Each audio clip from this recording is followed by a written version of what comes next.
各位修女、老師、同學早晨，我係6A 班黃心穎，我係2A 班陳安婷，歡迎大家收睇校園電視台。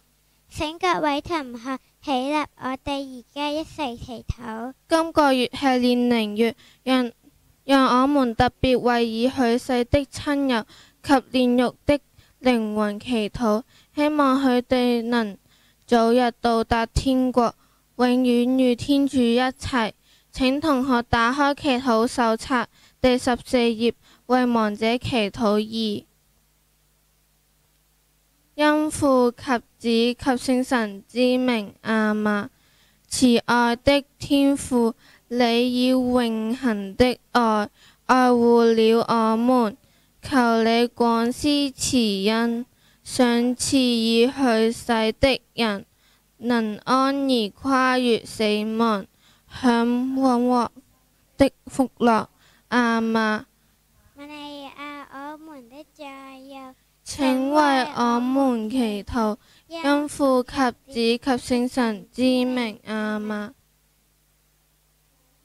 各位同學請坐。今日有2段影片，請同學細心欣賞。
大家好，我係5A 班周妍嘉，我係5A 班陳以望。以望，頭先段片真係好得人驚啊！究竟發生咩事呢？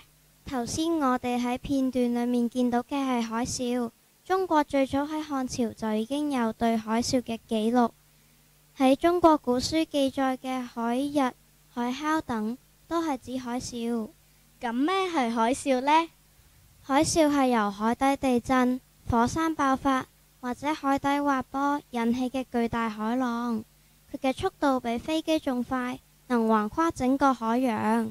平時我哋喺海邊見到嘅波浪最多只有幾米高，但海嘯嘅波浪可以達到幾十米高，非常可怕。咁海嘯係點樣形成嘅呢？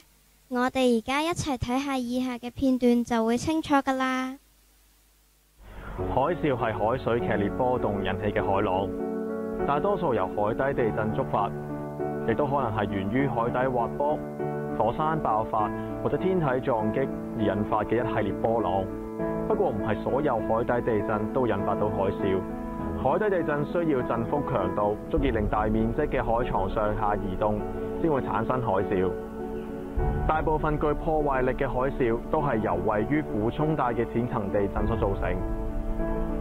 喺深海係比較難察覺發生咗海嘯，海嘯嘅波長通常達到100公里或以上，週期大約喺10分鐘至1個鐘左右。喺深海傳播嗰陣，速度可以比得上一架民航客機飛行嘅速度，只會引起海面嘅些微上升同下降，唔容易被船隻察覺。但當海嘯波移動到岸邊淺水區嗰陣，速度會減慢，波高就會大增。又因為海嘯減慢咗速度，從後趕上嘅海嘯波就會推高前面嘅海嘯波，形成一系列巨大嘅波浪。而第一個海嘯波未必係最高㗎。海嘯除咗會引起海水高度嘅異常上升同下降，仲伴隨住強勁嘅海流同湍流，破壞力非同小可。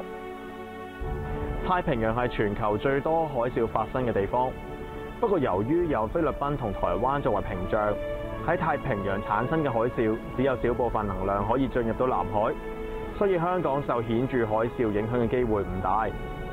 而直到目前為止，香港都未有受顯著海嘯影響嘅記錄。雖然係咁樣，但係我哋都唔可以掉以輕心。如果喺菲律賓呂宋以西嘅馬尼拉海溝發生大地震，就有可能引發海嘯，影響中國東南沿岸地區，包括香港。香港遇上海嘯嘅機會唔大，但係如果真係遇上海嘯，你知唔知我哋應該點做呢？我知。第一，立刻往高處或內陸跑。第二，如果走唔切，就向建築物上層跑，最好跑上3層或以上嘅高度。第三，如果真係趕唔切走，就應該捉住一啲固定嘅物件。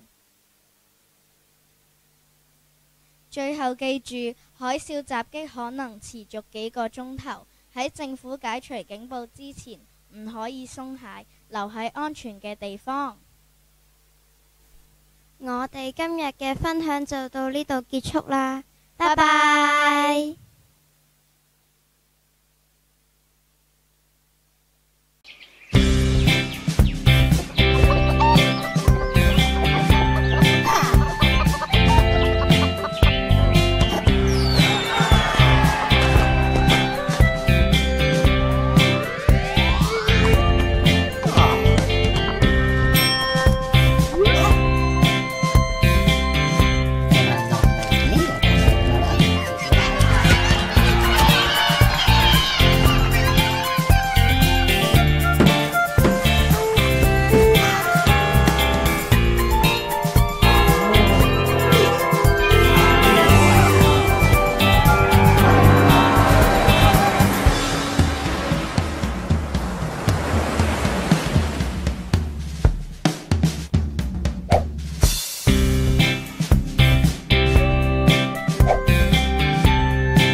多謝各位觀賞，主佑大家。